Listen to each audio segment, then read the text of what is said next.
ناظرین، کعبہ اس دنیا میں موجود ایک مقدس عمارت ہے جس کی طرف ہر مسلمان منہ کر کر نماز پڑھتا ہے۔ ہر صاحب استطاعت مسلمان پر زندگی میں ایک بار اس کا حج کرنا فرض ہے۔ خانہ کعبہ تاریخ میں کئی مرتبہ تعمیر کیا گیا، اسی کا ہم آج اپنی ویڈیو میں تذکرہ کریں گے۔ ناظرین، تفاسیر و تاریخ کی کتب میں بیان کیا گیا ہے کہ پہلے فرشتوں نے موتیوں سے کعبہ کو بنایا تھا۔ حضرت آدم علیہ السلام کی بنیاد پر حضرت جبرائیل علیہ السلام نے نشان لگایا اور اپنا پر مار کر تحت الثری تک بنیاد قائم کی، اور اس میں کوہ لبنان، کوہ طور، کوہ جودی، کوہ ہرا، کوہ زیتا کے پتھر فرشتوں نے بھرے، اور بیت اللہ شریف کی تعمیر میں 3 پہاڑیوں کے پتھر استعمال کیے گئے، یعنی کوہ ابو قیس، کوہ ہرا، کوہ درکان شامل ہیں۔ کعبہ معظمہ کو سب سے پہلے حضرت آدم علیہ السلام نے تعمیر کیا، اور وہ عمارت طوفان نوح تک قائم رہی۔ طوفان نوح میں وہ عمارت منہدم ہو گئی، مگر حجر اسود کو حضرت جبرائیل علیہ السلام نے جبل ابو قیس میں بحفاظت رکھ دیا تھا۔ طوفان کے ختم ہونے کے بعد کعبہ شریف کے مقام پر ایک سرخ رنگ کا ٹیلہ نمودار ہوا۔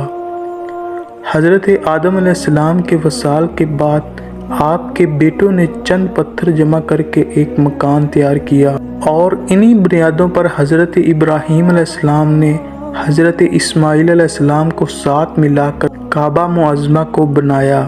جس پتھر پر کھڑے ہو کر حضرت ابراہیم علیہ السلام کام کرتے تھے وہ ابھی تک وہاں موجود ہے، جسے مقام ابراہیم کہتے ہیں۔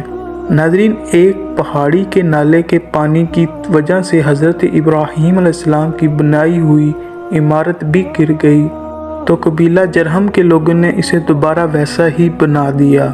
قبیلہ جرہم کی بنائی ہوئی عمارت بھی گر گئی، پھر اس عمارت کو ایک قبیلہ بنی حمیر نے تعمیر کیا۔ ناظرین، قبیلہ بنی حمیر کے بعد قصا بن کلاب نے اسے بنایا، اور اسی نے سب سے پہلے اس پر غلاف سیاہ ڈالا۔ یہ عمارت نبی اکرم صلی اللہ علیہ وآلہ وسلم کے 10-12 برس کی عمر تک قائم رہی۔ پھر اہل قریش نے خانہ کعبہ کو بنایا، اور وہی صورت حضرت عمر فاروق اعظم کے زمانے تک قائم رہی، یعنی دائرہ مطاف ہی حد حرم تھا، اور آمد و رفت باب بنی شیبہ سے ہوتی تھی، جسے اب باب السلام کہتے ہیں۔ حضرت عمر فاروق رضی اللہ تعالیٰ عنہ نے اپنے دور خلافت میں مطاف کے ارد گرد کے مکان خرید کر اس کے صحن کو بڑھا دیا، اور اس کے ارد گرد قدم آدم کے برابر دیوار کھڑی کر دی، اور حضرت عثمان غنی رضی اللہ تعالیٰ عنہ نے اپنے خلافت کے زمانے میں مکان خرید کر صحن کو اور بھی کشادہ کیا۔